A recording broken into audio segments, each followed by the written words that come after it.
खूप बरं वाटतंय, आनंद वाटतो की माझ्यासारख्या एका सर्वसामान्य कार्यकर्त्याला ज्याने बूथ स्तरावरती काम केलं, वॉर्डचा अध्यक्ष म्हणून काम केलं, तो आज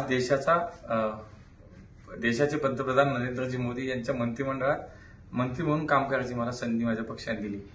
मला असं वाटतं हे माझ्या पक्षातच होऊ शकतं. म्हणून इतकी मोठी संधी आज मला काम करायची दिली, देशाची सेवा करायची संधी मला मिळतेय.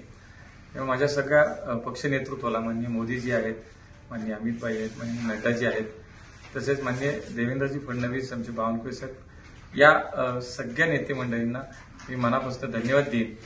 त्याबरोबरच समस्त माझे पुणेकर जे आहेत, ह्या प्रत्येक पुणेकराचा हा सन्मान आहे. प्रत्येक पुणेकराला आज आनंद झालाय.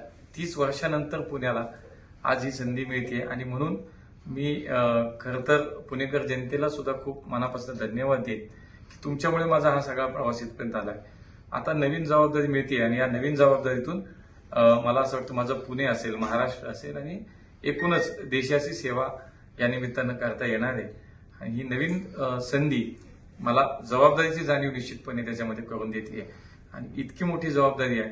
त्यामुळे खूप चांगलं काम करायचं आहे. या माननीय मोदीजींचा जो संकल्प की 2047 साली हा विकसित भारताचा संकल्प पूर्ण करण्यासाठी मी मनापासून खूप काम करणार आहे, प्रामाणिकपणे कष्ट करणार आहे आणि पुणेकरांनी जो विश्वास व्यक्त केलाय, माझ्या पक्ष नेतृत्वाने जो विश्वास व्यक्त केलाय, त्याला सार्थ ठरवण्यासाठी मी अहोरात्र खूप मनापासून अत्यंत प्रामाणिकपणे देशाची सेवा करीन, माझ्या पुण्याची सेवा करीन. धन्यवाद.